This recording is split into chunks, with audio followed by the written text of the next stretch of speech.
Hello, welcome to a special roundtable edition of the Far Post Perth podcast powered by ID Athletic. Great to have you with us for another episode. Of course, no A-League men the past week, but we'll still reflect on plenty happening in the football world. Of course, a big week for the Socceroos, which we'll sum up over the next week or so. Plenty of A-League W to chat about, Unite round, and plenty going on.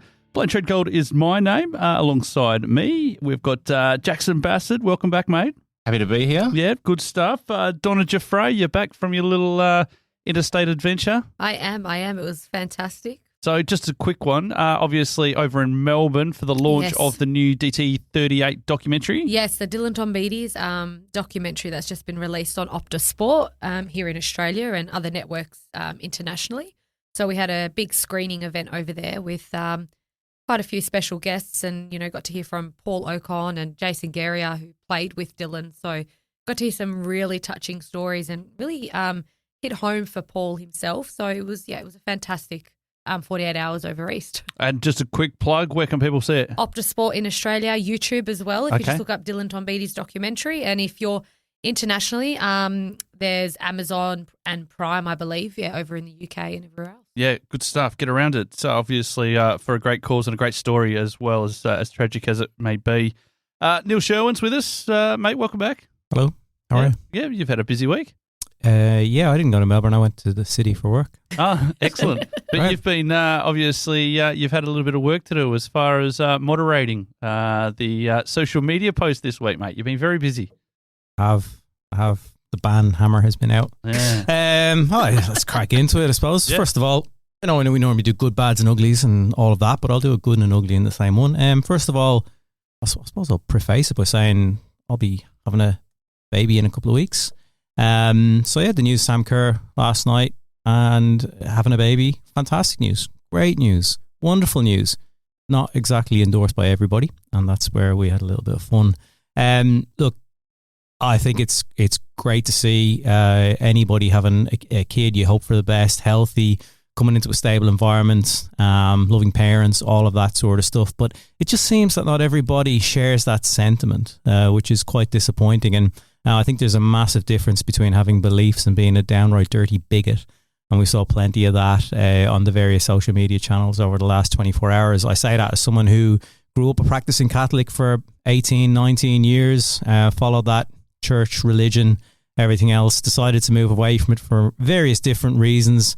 One of them being the cover-ups and abuses and the systemic paedophilia in the Catholic Church in Ireland, which is well documented, and it's not something that sits right with me. I don't tell people that they should do the same, though, and I feel that you can be a decent person while also retaining beliefs, and I think we've seen a lot of people in the last day or so out themselves as being downright wankers.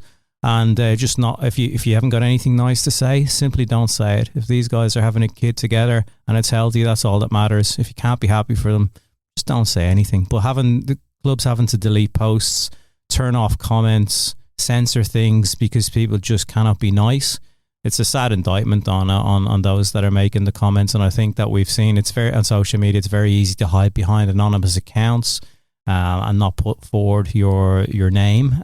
Because you'd be outed for, you'd be embarrassed by those takes. And again, it's not for me to tell anybody what to believe in, but I will call out people if they're hiding behind their beliefs to be, as I said, downright wankers. Yeah, no, fair enough. There's a few things. I'm just going to pick up a point on yourself there. I'm not sure if everyone knows this, but it's actually legally a legal requirement that you have to moderate your social media pages now. So the amount of how I look through and the amount of pages that are turned off comments for this particular reason, nobody's censoring your free speech. It's the fact that free speech comes with consequences. Free speech does, absolutely, and a hell of a responsibility at that. So that's the first point there. Neil, I'm in a similar situation as you. I've got, a baby girl on the way as well, and I stewed on it for a while whether I should put myself out there and kind of pull up people, and I said, stuff it, I will. So I had a bit of a rant today, and this is a big reflection on men, I feel. We've gone off the football tangent here, but I think it's partly some of the football crowd and partly not some of the football crowd, but I think there's a big reflection on just where some some men sit at the moment, and how did we become so fragile and inadequate with things, Neil? I don't know. I don't get it. We're going to be called woke, snowflake, leftists, all that fun. Yeah. You don't like what we're saying, just fuck off and don't listen. I'm not going to lose any sleep. We had someone say to us, "You're very unprofessional with your responses, etc." I'm not a professional. I don't get paid for this. I don't care. Yeah. I don't care if you don't unsubscribe. I don't care if you unfollow. Just be a decent person. That's all it is. You know, we're here to promote football, and it's great news that you know, one of Australia's most iconic sports people is sharing that news with the world. Yeah, just, as I say, I'll keep using the term. There's just a lot of wankers out there. Just imagine being that sad in your own life, Donna and Jackson, that you want to sit back on Facebook and one up one of Australia's greatest footballers. You know, just think about how pitiful that is. I don't know. I don't know what else I can say. I'm baffled by the whole situation. There's so many things we excuse here in sport and in Australia, and things that certain football stars do, from, you know, horrible criminals. And we say, oh, it's okay because, you know, we've got they're high regard and whatnot. And the fact that mental health and suicide rates are so high in Australia and globally, you know, and risen even further during COVID, that people still feel the need to be a bunch of assholes and just plain out mean. And I know Sam, and I respect her highly. She is a fantastic individual. She's a beautiful human being. And, you know, the people that are commenting, some of it I'm just like, oh, I should be male and female. But you know what? How many kids are from broken homes, from non-same sex marriages? And I say that wholeheartedly because I know so many people that are divorced in non-same sex marriages, sorry. So who are you to tell people who they can love and who they can have kids with? And I'm the same as Neil. I'm a Catholic. I still practice in Catholic. I teach my kids that. But I also teach my kids to love and to care and come from a place of kindness. And that's all you should be teaching. So if you have nothing to say, don't say it at all. Isn't that what your parents teach you from the beginning? Because that's what I was taught. Catholicism, live and let live, and all that sort of stuff. I mean, so it's not harming you. No, and I think it's happening whether you like it or not. So irrespective of whether you make a comment on Facebook, baby's not going. They're having a baby together. You know, it's having no impact in your day to day living your life. Just let them get on and be happy for them. And look, there's far crazier things in the Bible than two people having a baby together. Trust me, I studied it. Yeah, Neil kind of just stole my point there, but it's fine. That for the people who are angry about this, it's not harming anyone at all. No. Go and live your life and let everyone do the same. Absolutely. It doesn't take away from your life what someone else is doing. Yeah, it's just completely baffling. Yeah, people have outed themselves as dickheads, and it's a real shame that this is the society that we live in, that people feel comfortable to be able to share these opinions, although it's still behind a screen, that people are willing to put that out there into the world. Well, just being a football podcast, I'm a bit disappointed with some of the football crowd. Are you surprised though? Because we saw it with Josh Carvalho when he came out with Adelaide. You see it. I'm disappointed. I'm not surprised. No, though. but you see it with this. You see it when it comes to Pride Round every year. I mean, look, I have much more of an issue with Star Wars Round than I do with Pride Round because I hate Star Wars. So if we can scrap that sort of nonsense first and then let's deal with the big issues. Yeah. But if you're not interested in Pride Round, don't go. If you're not interested in Star Wars Round, don't partake in Star Wars Round and dress up like a stormtrooper, which I definitely did not. So you don't have to just ignore it. Yeah. You know, I don't like cricket. I'm not going to be watching any of the cricket this weekend. I only found out that it was potentially 5 days. No interest in it whatsoever. But my mates are going, and have I told them and called them all sorts for going to watch the cricket? No, because that's what they're interested in. Look, it's very, as you say, it's disappointing. We had the situation with Donna when she was doing the fan reactions a few weeks ago, and that was in person. You know, there are some horrible people out there. And again, we're getting on our high horse, and yeah, we are. Yeah. Let's get down off that. Let's get into the football. No A-League men across the weekend. Jackson, there was A-League women. Unfortunately, it was a 3-0 result for the Perth Glory girls. Couldn't quite just get that second win on the trot after that good performance against Newcastle. No attacking edge at all. I was watching the mini match on Paramount, and It was about 20 minutes of Brisbane highlights and about 1 minute of glory. Just couldn't get anything going in the attacking third at all. Brisbane were just too good, and some of the goals were pretty good. First goal, just ball over the top. Mickey Allett picks it up, manages to curl into the top corner. Second goal is looped over the top. It was a good goal, actually, from Tamar Levin. But again, I do wonder about the keepers in the women, in the A-League women, though, because obviously they're not as tall as the men. And we've seen it quite a bit in the opening rounds, is that they've been caught out with the ball over the top and like getting lobbed. I do wonder if that's something to look on for Miranda Templeman. And then the last goal, again, ball in behind. Sean Freya gets there first. Templeman collides into a penalty, 3-0. And that was game. And it's unfortunate because this could be we could be seeing a similar story with the women as we saw with the men. Away from home, the two performances haven't been spectacular. And then the home one was pretty good. So hopefully they can get the away form sorted and be a bit more solid defensively on the road. Because I thought last week against Newcastle at home, we were pretty good. They scored 2 great goals, but defensively was all right. And this week, just wasn't quite the same. And yeah, disappointing. And hopefully they can bounce back this week for Unite round. Yeah, looking forward to that. We'll go through some fixtures in a quick second. Other results, Sydney FC 1-0 over Western Sydney. Melbourne City 2-2 with Central Coast. Canberra, they went down at home to Adelaide United. Newcastle beat Wellington 1-0, and Melbourne Victory, they beat Western United 4-1. Quickest goal in A-League history, pretty much. Did see that, yeah. 2 passes from kickoff. That I saw. Just on the women's as a whole, and to Jackson's point around the goalkeepers and that side of things, it's still a competition relatively in its infancy and a lot of women's sport is the same. But is there a little bit of AFLW syndrome, maybe not as bad, where we've expanded and there's so many teams and not necessarily yet the quality to fill them all out? Yeah, every men's team has to have a supporting women's team. Obviously, you've still got that crossover from AFLW. You've got Casey Dumont, who's just finished playing finals for Hawthorn in the AFLW, coming over. I'm not too sure how I feel about that. But is that just the way it is, Jackson, at the moment, that I think you've got loads of quality. You've got Matildas. You've got some imports that are really good. But as you get below that, there's a significant drop off where you're trying to not fill squads. I don't want to say that people are brought in as token gestures or anything like that. There is certainly some of that in AFLW that have to fill the numbers and they don't have the quality there. We're a bit ahead of the curve, but I think you're only as good as your weakest links, right? And I think the weakest links in A-League W, for example, and you can possibly apply to the men's competition as well, there's quite a bit of work to do at coaching level, grassroots level, to increase the standard so that the whole level of the competition elevates.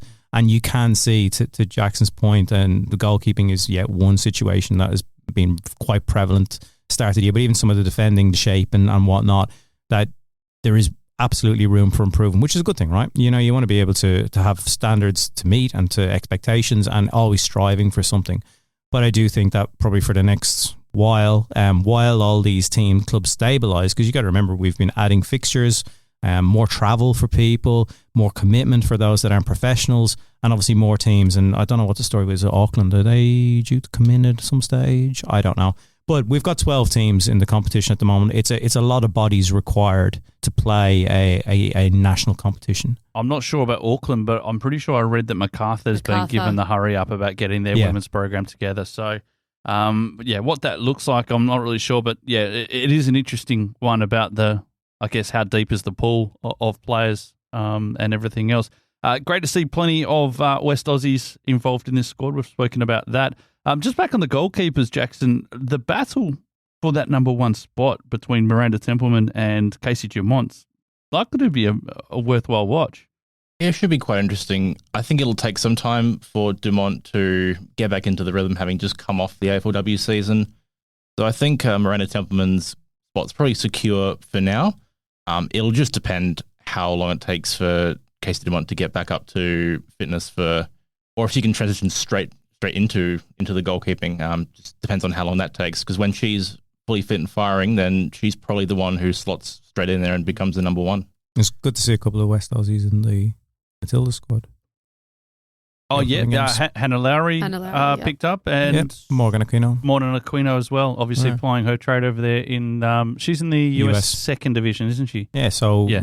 that's kind of to my point around the development, Yeah. right? That it's been a long time since there's been West Aussies in the squad. Well, it's interesting also what effect, and we weren't sure of that, the establishment of that second division over there, what effect it would have on players leaving the A-League and heading over for greener pastures. There'd be a bit more money and a bit more, obviously the facilities and some of those setups over there would be far and away what we're Absolutely. dealing with Well, here. even going to college, Yeah. going to the college system over there would be far superior setups to what we've got here, and really good for development and fly under the radar as well, because you don't really know what's going on in that collegiate setup over there. It's mad. Like you look at the way that it's set up with the conferences and all of that, and who plays who, and there's a lot to digest in there if you're not, and then the draft system subsequently and all of that comes with it to get into that professional setup. So it's a whole different world over there, but there really are plenty of opportunities if you can get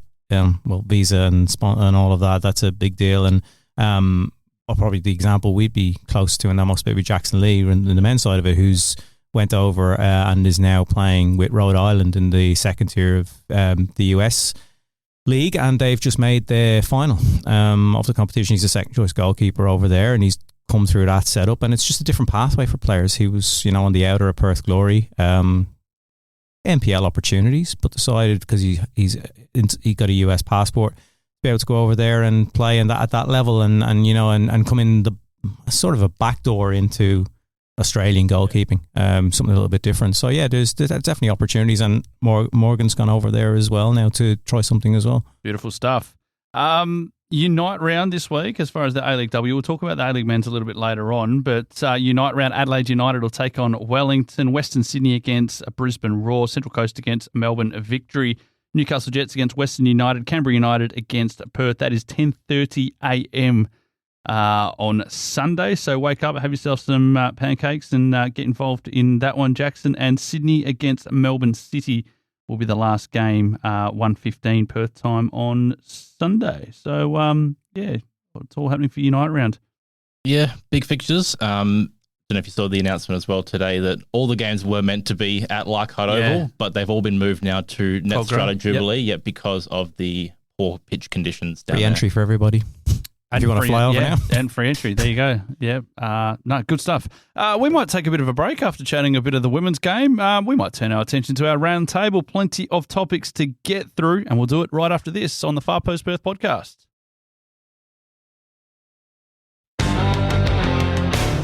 What a run! This could be the one! It's in! That's what it's all about! And when it comes to sports gear that helps you perform your best, ID Athletic has the winning formula. From grassroots clubs to elite athletes, ID Athletic provides high-quality sporting apparel, screen printing, embroidery, and made-to-order promotional products. Proud sponsors of the Far Post Perth and passionate supporters of WA community sport. Visit ID Athletic at 84 Howe Street, Osborne Park, or online at idathletic.com. ID Athletic. Build your identity. Welcome back to the Far Post Perth podcast. Blaine Treadgold, Jackson Bassett, Donna Jeffrey, and Neil Sherwin. Obviously, limited amount of football being an international break, so we thought we might have a bit of a state of the game, a bit of a round table discussion. We only seem to have these guys when there's a bit of a crisis, so I guess it's good to just bring this up every now and then and have a bit of a discussion on where we feel certain things are at. I just want to start with a simple, I guess, overarching question.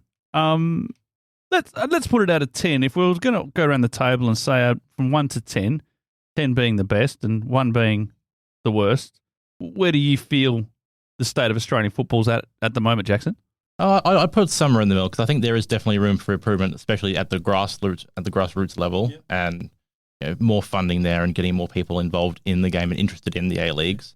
And the A-Leagues itself, there's been some improvements there in the last couple of seasons. The attendances are getting a little bit better, but I think there's definitely a lot more room for improvement. And hopefully in the next couple of years, we can see it go from a 5 or 6 up to a 7 or 8 around the time of the Asian Cup for the women, which will be in Australia, and Perth will be hosting games in that. And then for the Women's World Cup as well in 2027. So there's quite a bit of football coming in the next couple of years, which are going to be massive, because we all know that when the World Cup's on, for the men and the women, that's when all eyes are on Australia the most. So it'll be very important for Australia to qualify for the Men's World Cup first, because we saw in 2022 how good that did, how much eyes were on the comp there, and things didn't quite progress how we all would have hoped, and we didn't take advantage of all that momentum. And luckily we had the Women's World Cup in 23, and again, that's been great for the Matildas. They're still getting record crowds, and hopefully that continues, but it's about trying to maintain that success and keep building on that momentum, and hopefully we can keep doing that, because that will be the key. And if we can't do that, then we're just going to be stuck in this state of middling around the 5 and 6 and not improving, which is what everyone wants. Donna, you've been around the game, seen the ebbs and flows and everything in Yes. between. Where do you feel the game's at the moment? Oh, look, I think it's about a 6 or a 7 if we're going to go holistically across Australia. And obviously being involved in junior football, I see a lot of, the ups and the downs. And I think there's a missing link between the A-League and, the competition just in Australia in general, like within the MPL or JDL and the VPL here, everywhere, from New South Wales football to WA football. So there's a missing link there, and we see a lot of really good talent here within junior football that are just leaving WA, and I'm talking just about WA holistically.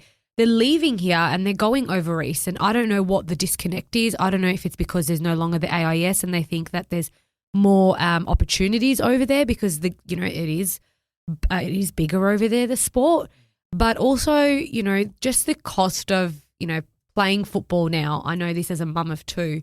And being the junior president at Stirling, there's so many costs involved to have a kid to play football now, in terms of registration and insurance, and just the cost of it in total is quite high. So that's also turning a lot of people away. I know this because I get a lot of parents when their kids are great that need to be in the new JDL, which used to be MPL, everyone. It's now JDL, the Junior Development League, for next year.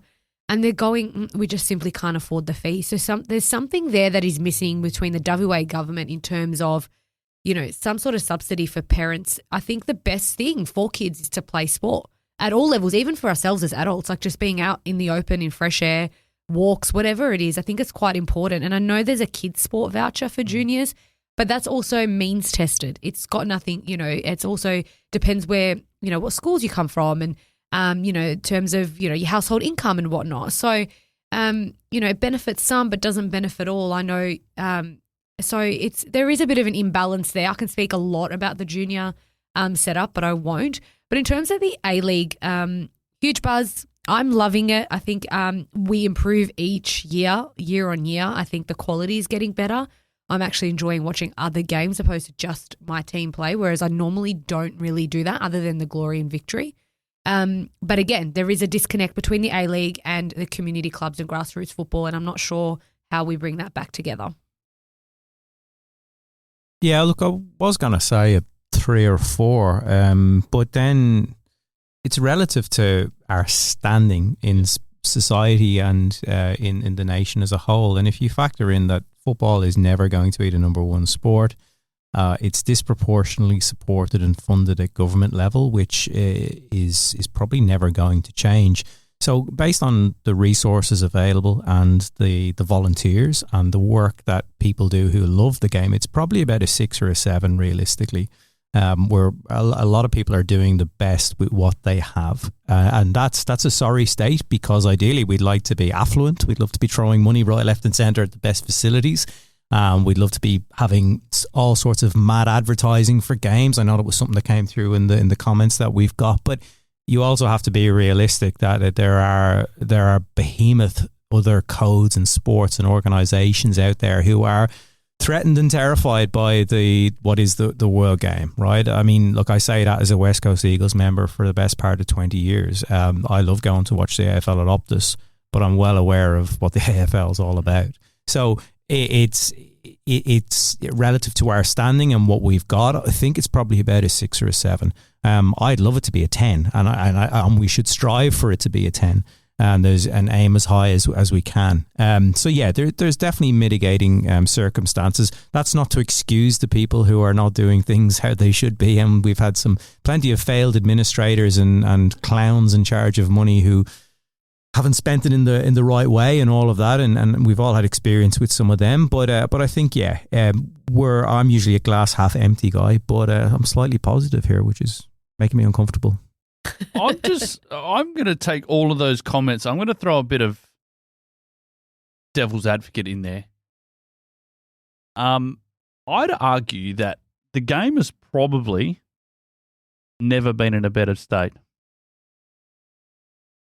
And the reason I would do that, because, I mean, I go back all the way to the NSL days, late NSL days, right? There's a lot of people that would go, bring back the NSL. The NSL was great for what it was, but there was 2 semi-professional to professional clubs, and the rest were very, very much semi-professional. One was Perth Glory, and I think the other one was probably maybe Northern Spirit, or Parramatta Power, sorry. Parramatta Power was the other one that were operating to a high degree. I don't think, and the reason why I say that it's probably never been in a better state, I don't think we've had as many sustainable clubs. I don't think that we've definitely never produced as much talent that's gone overseas. We've never had a women's program as big as it's ever been, as it is now. We've never had government funding the way that we've had, especially over here in the West. Probably the most friendliest government football-friendly government that we've ever seen in Australian history. Look, it's expectations versus reality, so I'm not going to disagree with you, because I think if you step back and you're realistic about, as I said, our standing and everything else, we're doing well with what we've got. Yeah. Yes. Is it where we want to be? Certainly not. No. Certainly not. No, so no disagreements from me on that. Yeah. What's going well, Jackson? What do you think? What's going well for you at the moment? Well, it's funny. I've on our notes here, it's about the media coverage still being concerning, but that's one thing that I think I've been happier with so far, especially when it comes to Paramount, because I've got in here that it was a $200 million deal with Paramount, and it's set to conclude at the end of next season. And I don't know if you remember that during the middle of last season, the production partner that the A-League had, Global Events, they went under. There was a bit of controversy about that, and they went with the new guys. The APL decided to go with the new people back then, and obviously it didn't quite work out. This time around, they've got GMTV, they've got the production rights, and it's EMG and Gravity Media who are the facilities provider. And I think that's why on Paramount now, we're seeing a lot more coverage on there. You've got the weekly kickoff, you've got the Football Tonight, which covers all the women's stuff. So from that side, you're talking about the APL-driven content, not on free-to-air or anything else like that? Yeah, from that side of it. Yeah. So I think that's one of the most important things. Yeah, as long as the agree. people who are paying for it and are showcasing it, that it's good that they're actually putting more effort into it and giving people more content to watch on Paramount and giving people a reason to subscribe to it. Because I know it's pretty difficult when you've got football on Optus and football on Stan and football, BN and everywhere. Very fractured. Yeah. It's very tough. And I think to your point with Paramount, a lot of the complaints are that there's not enough games on free to air, but you live in the UK, everything's on Sky Sports behind the paywall. Well, you can't watch a 3 p.m. kickoff. Yeah, there's the 3 p.m. Crazy. The 3 p.m. blackout is there for a reason. It's because people would go to the pubs instead of going to watch their local team play, and there's so many clubs that would go under without those Saturday 3 p.m. kickoff attendances. It's why you only see generally maybe 4 Premier League games and none of the blockbusters at 3 p.m. on a Saturday. I guess this fallacy that we can watch whatever we want if we were overseas. We in Australia can watch more Premier League than my friends back home can. And so saying that you take all of the A-League from behind the Paramount wall and make it free to air is not realistic in this day and age. As much as it's pie in the sky and it'd be lovely, it's not. And look, Paramount for me, I think it was like $90 for the year. It's not that bad. I also threatened to cancel and got it for half price for the next 12 months. So there is ways to play the system, but $45 for me for 12 months. Did that for 15 years with Foxtel. He's been doing that with Foxtel. Well, Foxtel wouldn't give me a good deal, so I left. But I think the point around fractured football coverage is completely... I won't pay for the Stan Champions League package because I don't get up at 3 o'clock in the morning anymore. I'm too old for that. I did it a lot when I was younger, but I can't be dealing now. So I'll pay for Optus. I pay for Paramount because of that. I pay where else we got football? KO. I've got KO for the American sports and for the AFL. And yes, it is a lot when it all adds up. But fundamentally, paying up to $90 a year for 12 months of Paramount, now that it's no longer a dreadful service. I mean, yes, there's still complaints about buffering, and it is streaming, but everything is streaming these days. So I think until it's centralized again, you're going to have people complaining about being fractured, and that's an absolutely valid point. But the idea that you think that every game could or should be on free-to-air TV, it's not going to happen, because all that would happen is Paramount. Why would Paramount or anybody else pay for rights if it's just going to be on free to air? One thing that gets me, as someone who works loosely in the media, is, and I think they're getting better. I think let's use Channel 10 as and Paramount and Viacom as the guinea pig here. But I find it bizarre that they don't invest more into their own product. You seem to see more of it over East, actually. They do a lot more stories. You often see Bence Hammerley and these kind of guys doing lots of little stories on the news.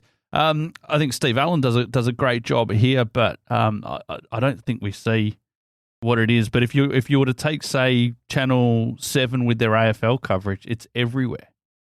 Yeah. If you were to take 9 with their sporting products, it's everywhere. It's all over their network. But we spoke to Gareth about that last week, that they package up the footage and send it off, and they don't even use the stuff that lands in their lap. Yeah. And that's why I say, relative to the coverage, we're doing well. And that's why the likes of us are sitting here chatting shit for an hour a week, because no one else does it. There's no dedicated football radio station or show. There's one West Australian journalist who doesn't do football full time. He has to cover all sorts of other stuff as well, because they don't care enough about football to have someone dedicated.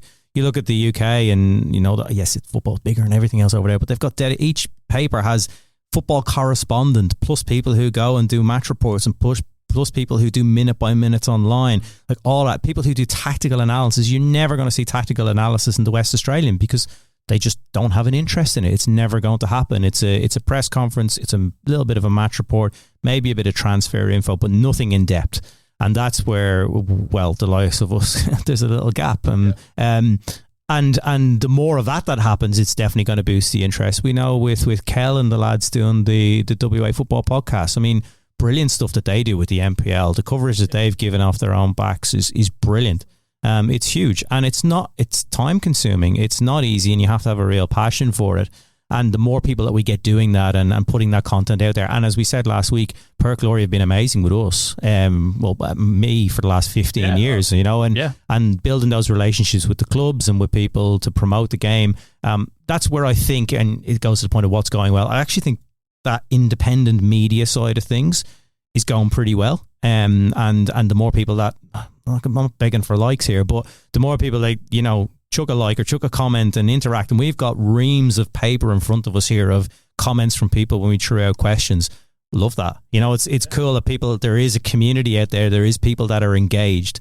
We just need to highlight that more and get it out there. So for me, that's going well. Look, there's plenty of good stuff. I actually really love the emphasis and focus that people have been putting on the likes of the vintage jerseys and retro gear, and everybody's got a big buzz when a new kit is launched. And I mean, that's my sort of thing, but it just seems to be there's real interest in it, in styles and colours and criticisms and identities. That's probably what I'm saying, identities of clubs and building that history and looking at a kit from, we're doing retro kits for the A-League already. Like, Christ, it feels like only yesterday that the whole thing was getting underway properly. It's 20 years, you've got all that throwback kits. Brilliant. I love that side of it. So the more of that sort of stuff is great, because it engages people. And I could go into my wardrobe and pull out kits that I wore when I was a teenager, and suddenly they're cool again. Yeah. I mean, it's amazing. Well, I'm going to give a shout out to Simon on Twitter, who brought out, it was an old fan made shirt, and the design was Guinness, but it was Eugenius, and he pulled it out that it was the old Eugene Daddy shirt that he had there for a while. So even this stuff's coming back out, Jackson, which is pretty awesome. Let's move on to the A-Leagues. In fact, let's do exactly that. I guess the evolution of the A-Leagues, we're still trying to find our identity as a league, and I think we've spoken about it kind of ad nauseum, but that advertising campaign at the start of the year was just good, bad, ugly in between. It's ours. Just embrace it. It is what it is. It's never going to be the Premier League, but it's ours, and it's our homegrown players that are coming through the ranks and hopefully onto. What was your tagline last week? It's a shit league, but it's our shit league. But it's our shit league. There you go. Copyright See, the more blank you check say that. it, Best the more league in the world. the more it's going to be 2024. embedded in people's psyche if you keep saying it every Exactly. week. Yeah. Trademark it. Jackson, it's a shit league, but it's our shit league. Take it away. Yeah, I think that kind of sums it up. And it's not entirely accurate to say it is shit, but No, it's not, but it's yeah. You know where I'm going. You with can't it. roll I back say on it that. now. You Yeah. said it I twice. say it very tongue in cheek because I bloody love it. So yeah. no, I understand that, and I think that campaign perfectly encapsulates what the A-League is all about. There's good, there's bad, there's ugly, but that's what makes it amazing. You get some howlers, you get some ugly moments and some weird moments that you would never get in other leagues in the world. I mean, there's plenty you can name, like the lights going off in Macedonia, which I was there for, which is incredible. The goal breaking in Gosford. There's Guy jumping out there with the duct tape. With the crutches. with the crutches. Yeah, in the duct tape goals. on the Oh, yeah. jerseys, Yeah. taping the crossbar. Central Coast. What is it with Central Coast and injured I people? know. What about the guy who went across the grass with his leg in a sling on the gopher it's so once they won the great. championship? It's so good. You don't see it anywhere else in No. the world, honestly. Do you know what the thing is?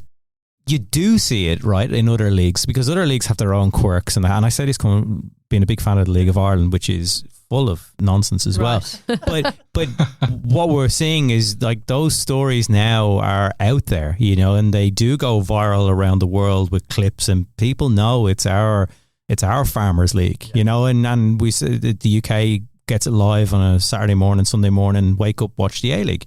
So it's one of those you tune in, like I tune into a bit of MLS because it's on a Saturday, Sunday morning our time because of the time difference. So you get up in the morning, you make a breakfast, you're doing something around the house, and I have my iPad with me and I just chuck on a bit of MLS because it's football, right? And it's the same over there. So people are kind of a little bit. I had one of my mates messaging me from Ireland last week, and he said, "Are you at the Perth Glory game?" And I said, "Yeah," and he goes, "Jeez, they're shit." And I sent them back a photo of the sunset. That was the only response I had was a photo of the sunset. Yeah, but look what we're looking at.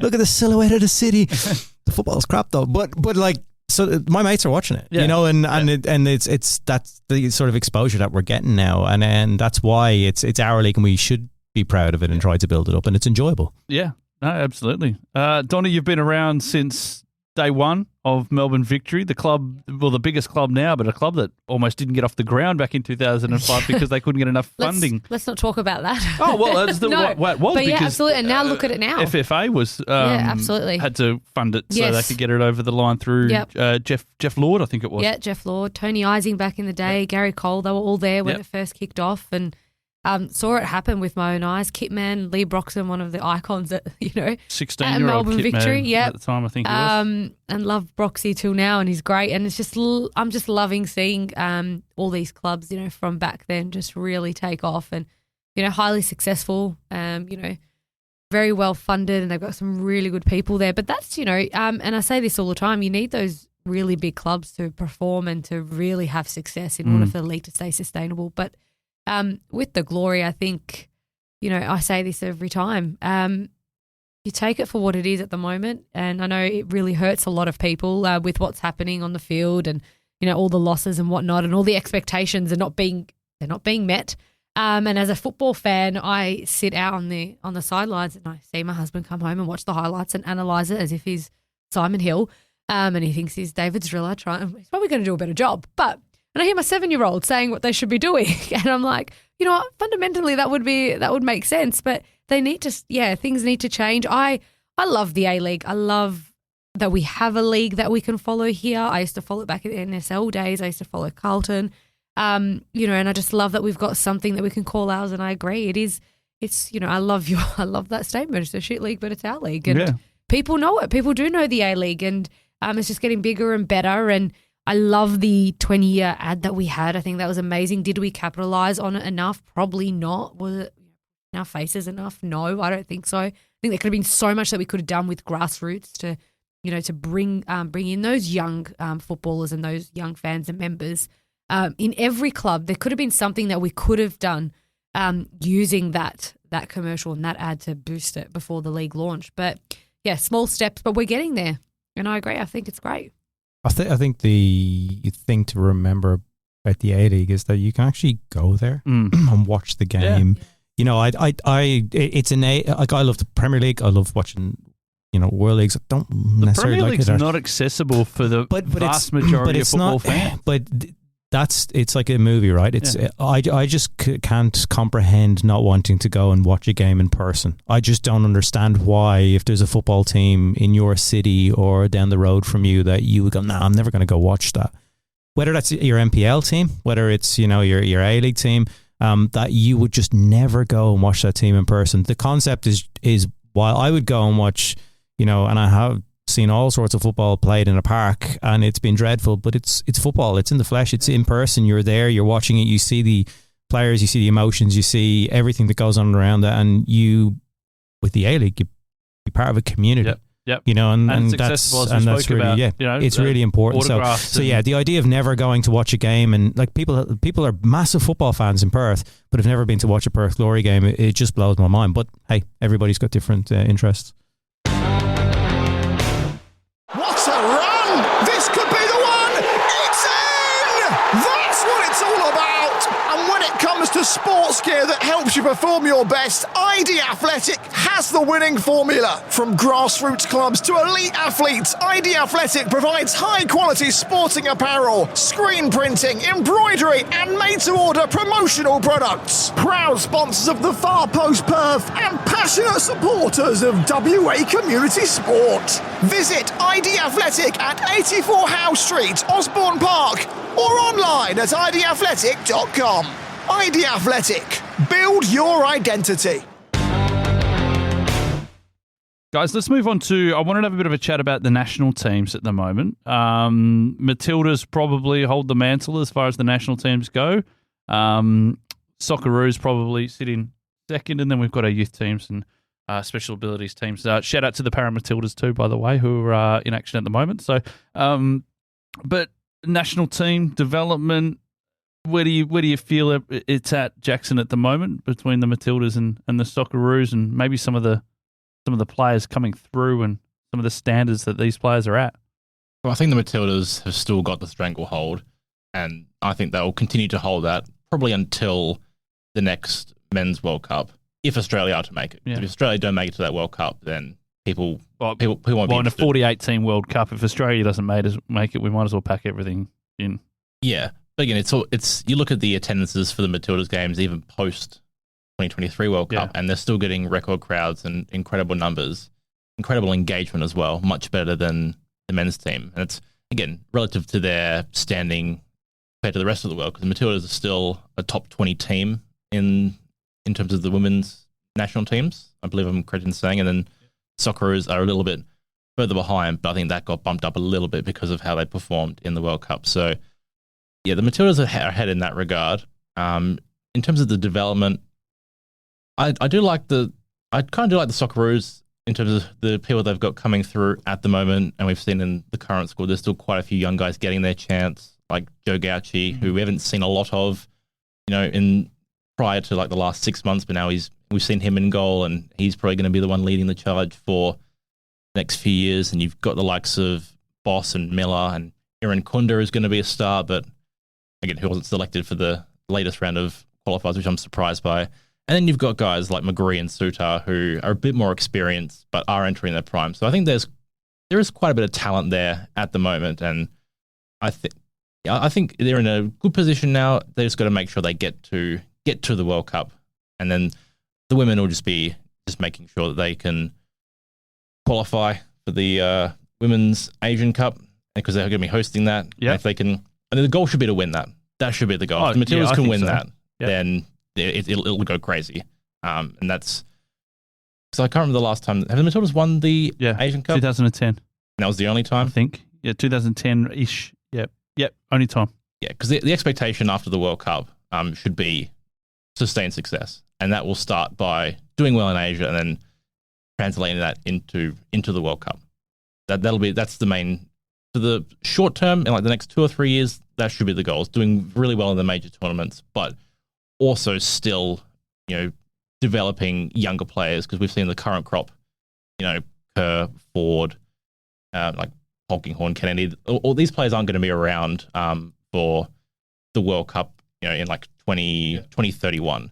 So it's really important that you keep building up. You build these younger players, like your Lowrys and your Aquinos, those sorts of youngsters, because they're going to be the ones who are going to be leading the charge in the future. And if they can, hopefully they can stay at the level where the current group has got to, or even get further than that. But it's going to be tough because the rest of the world's advancing quite quickly, and I do worry that the women are going to fall a little bit behind the European and the South American nations once they get their shit together. Donna, I've got a sinking feeling looking back, and Neil, I guess you chime in on this if you feel you need to, that football in Australia didn't quite capitalise as much as what it should have off the back of the 2023 FIFA Women's World Cup. And the way that I know there's a big difference, and everyone will point out, but it's different to watch your national team compared to your club football. But when you're getting less than 5% of what you get to an average Matildas crowd at A-League women's matches. How many Matildas were playing in the league? Well, probably before they all went over to the US and Europe. But post the World Cup, like the people that they saw on the TV or in person, how many of them were playing in the league afterwards? Oh, not many. Right. There's your problem. That's the simple answer for me. What was that? Courtney Vine was there and people went to see her and got shirts and everything else. But name me 5 others across Australia. And you're right, because that's the difference, right? You look at the men's team, the Socceroos, and there's 5 or 6 players, or I think 4 recently, from the A-League. Your Valupays, your Bajic and whatnot. So people know these names. They go to see them play. Like Paul Izzo before he left Melbourne Victory. My son was so excited to see him play because he's seen him play in person for the A-League. So that's the vast difference. Did we capitalise on it? No. Could there have been much more that we could have done in terms of, females and sport, women in sport, just in general in Australia? But we can harp on about that because it doesn't get the respect that it deserves, and funding goes to many AFLW teams and grounds and facilities. And I mean, I love hearing blockbuster game and it's like 20-12 at full time in AFLW game. And then you sit there and you listen to people going, oh, but you don't score a goal in football. And it's like, but yeah, the intensity is there and the fun and all of that. So, could we have capitalised on it? Yes, but I agree with Neil. Was there? I don't think there was. I think maybe 2 players returned to the league after that, and they all left. And again, is that because Australian football for women is not of the standard that it needs to be? That all of our young players are going to the, over to the States and over in the UK. We've got a huge contingent in the UK now. So are they all following that footstep? It's not like Sammy, who was dedicated to playing with Gloria for all those years. When really, in hindsight, she probably could have left a couple of years before she did. Yeah. Yeah. Let's be honest. I also think that the selling point is the Matildas, not football. The players Correct. of football. Yeah. I'll use an analogy. I went to see Liam Gallagher here a couple of years ago, both at Fremantle Arts Centre and at whatever Challenge Stadium is calling itself these days. A couple of thousand people, right? Oasis get back together. Yeah. Right. And the brand of Oasis, event junkies. I have spent more time queuing for Oasis tickets in the last couple of months than I've done anything else. Not work, if my boss is listening. But that's the event, right? It's Oasis. It's the band back together. It's not just Liam playing a solo show, which is the Matildas and Courtney Vine playing for Sydney and whoever else may be playing for Adelaide or Perth, or no one cares about that. Yeah. They're event junkies. Their mates are going, they tag along, and there's nothing. Well, there is something wrong with it when they start a Mexican wave after half an hour. So I do have issues, but generally speaking, having 60,000 people watching Matildas is wonderful, right? But that is never going to translate to club football. And I thought the thought that it would. It's not the reality, because a lot of those people, you won't see them till the next Matildas game, and you might not see them. You might not even see them at the Asian Cup because it's not a World Cup. It's a smaller competition. So for me, it wasn't a surprise. And I don't think that you can expect the two to be directly interlinked unless the exact same players are playing together at club level. Then, yeah, you might get I mean, look, if Sam Kerr went from the World Cup to playing for Perth Glory, you'd absolutely pack out the stadium, but she wasn't. So why would they go? Let's move on. We're just running a little bit short of time, guys, but I wanted to move on to a little bit around WA football and the way that fits into the whole landscape. Neil, you're involved, at least in a Sunday league side. How do you see WA football, where it's at from your perspective at the moment? I think it's good. I think there's a really good community there. Facilities are getting better. Generally, lighting, pitches, access. I think it's improving. To quantify, I play Sunday League, so I don't go watch the NPL. I've no real interest in it other than the Australia Cup games, simply because I give up my Sundays every week and I train, so I'm not giving up my Saturdays. Saturdays, I wouldn't get away with it. So, I don't watch the NPL. I'm aware of what's going on. I see highlights. I see all of that, but it doesn't interest me as a spectator. But having said that, there's good community. The Facebook groups. I love nothing more than on a Sunday night and someone's had a few too many beers after a game and they get on and they abuse another club. And you get all the comments and you get all the same faces chiming in with memes. It's brilliant. It's great. Everybody knows everybody. I've been playing against the same guys for 15 plus years. You see each other once or twice a season, you shake hands and you kick the shit out of each other and then you have a beer afterwards. That still absolutely exists in the football community and it's a brilliant thing to be part of. Look, we got a lot of comments around money and costs. Phil Kelly from Ashfield. He's Ashfield. I'm pretty sure he's Ashfield, isn't he? Yep. Well, that's what you wrote in the notes. I did write in the notes, but I'm pretty sure. These are your notes. Yeah, they are. I'm pretty sure Phil's still associated with Ashfield. The point was about how expensive it is for juniors, and I agree. If you take it at face value, paying something like $1,500. Donna's Club rips off everybody, by the way. No, we do not. If you're paying $1,500 for your kid for a year, it is a lot. But again, having been involved at a club, the breakdown of where the fees go, there's very little left over for club fees because you've got to pay for kit, Football West registration, the worst insurance policy that ever existed. But you have to have it, and please have your own private health insurance as well. As someone who's gone through an ACL, don't trust the Football West one, sorry. And then you have ground fees for each kid, for training nights, lights, all of that. You got to pay referees. There's very little left. I've seen the breakdown. I've been part of a club for years and went through that, trying to blood from a stone, trying to get fees off players. And there goes $500 to play amateur football. Yeah, but if you break it down, the club's getting about $50 out of you because of the cost. So subsidising would be great. Extra sponsors would be amazing, but they're very hard to come by because you're competing with other codes and industries and all of that. So it's not that simple. So Phil, breaking down the costs, he put some stuff down around the Football West fees, age dependent, ground fees, kit, baseline cost of registration is $200 to $300 for most players. Beyond that, you look at indirect costs, referees, equipment, and extras. So yeah, you got your balls and cones and bibs. They don't come for free either. Yep. Academies drive costs up further due to added resources, coaching pathways, more contact time. These appeal to parents chasing professional pathways, so they skew the conversation. So for the average middle class family, they'll pay as long as the product is reasonable and represents value for money. Kids sport is mentioned as well. So it there's a lot in there, comparison with AFL, all of that. And there's some really good comments that people can sift through and have a read of. But I generally think that we've got a really good community of people and plenty of people to support the game. Excellent. Guys, we've run out of time here. We're going to have to cut it off there. But any final thoughts on anything that we've spoken about, Jackson?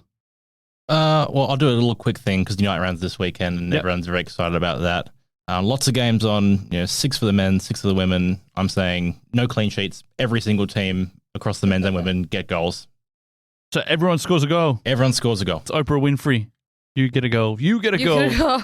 Donna, anything just to say? Just go out there and support, whether it's local, A-League, junior football, go out there and support it because Australian football is one of the highest participated in, sport. Yep. So get out there and support it and yay for the Unite round. Absolutely. See how we go. Let's get high attendances. Let's see. Neil? Yeah, we'll come back to the local stuff. I reckon there's enough to do a whole podcast on that maybe towards the January Get one of the pre-season and Perth stuff, football get podcast people in. guys. But yeah, no football to watch this weekend. Do you know what? I was going to do a bad earlier on, and it's the international break. Not because I don't like international football and all that, but I had no A-League to watch at the weekend. Yeah. It was a bit rubbish. Did you watch San Marino? No. Promoted to. I did see they got promoted. Look, I watched the highlights of Ireland. That was enough against England. Don't do that. Thanks very much for tuning in once again. Don't forget, grab the podcast, tell your mates. Now available on Spotify, Apple, YouTube Music, and don't forget to follow us on the very, very woke Blue Sky. You can catch us on all the social media. Until next week, this has been the Far Post Perth podcast.